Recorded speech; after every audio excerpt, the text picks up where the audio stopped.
کہا چلو بانٹو، پھر کیسے بانٹنا ہے؟ ہرن کا اور بکرے کا گوشت ایک جیسا ہوتا ہے، بلکہ ہرن کا زیادہ مہنگا ہوتا ہے، لذیذ ہوتا ہے۔ اب اس نے تقسیم کیسی کی جی؟ اس نے چلاکی کرنی چاہیے۔ کہنے لگا جی تقسیم سیدھی سی ہے، آپ بڑے ہیں، گائے آپ کی، 3 جانوروں کا شکار ہوا نا، گائے، ہرن اور خرگوش۔ کہنے لگا آپ بڑے ہیں، گائے آپ کی، میں درمیانہ ہوں تو ہرن میرا، اور لومڑی چھوٹی ہے تو خرگوش لومڑی کا۔ اس نے کہا تیرا بھلا ہو جائے، کیسی تم نے تقسیم کی ہے؟ اس نے مارا پنجا اور ریچھ کو بھی مار دیا۔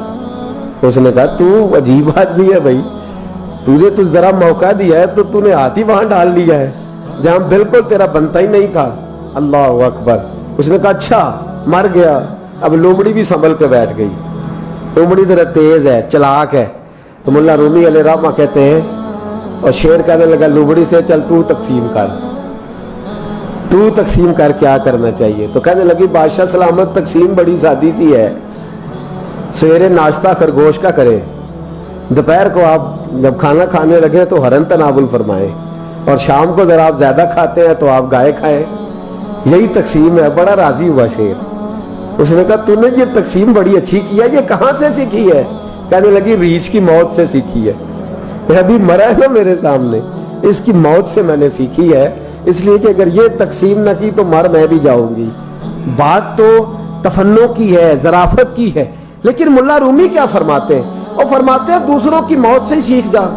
حضرت عمر کا وصال ہوا، قبر پہ مٹی ڈالی جا رہی تھی، حضرت ابو درداء نے نا یوں مٹی پکڑی ہوئی ہے، تو ایک ایک چلو کر کے مٹی ڈالتے ہیں نا، پہلے 3 چلو ڈالتے ہیں کہ چلو ہمارا بھی اس نیکی میں حصہ ہو جائے، تو مٹی ڈالنے کے لیے نا مٹی پکڑی ہوئی تھی، توجہ ہے آپ کی میری بات پر؟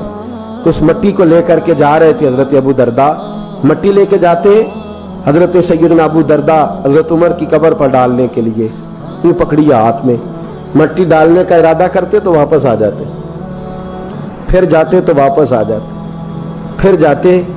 لوگوں نے کہا ابو درداء ڈالتے کیوں نہیں؟ تو آنکھوں میں آنسو آ گئے، رو پڑے، کہنے لگے عزت کے اس کوہ گراں پہ مٹی ڈال دوں، وقار کے اس بادشاہ پہ مٹی ڈال دوں؟ فرمانے لگے شہنشاہ کردار پر اس پر مٹی ڈال دوں؟ اور پھر وہ مٹی پکڑی اور اپنے سر پہ ڈال لی۔ فرمانے لگے عمر تو مٹی کے قابل نہیں، مٹی کے قابل تو میں ہوں، میں تھا جس پر مٹی پڑنی چاہیے تھی،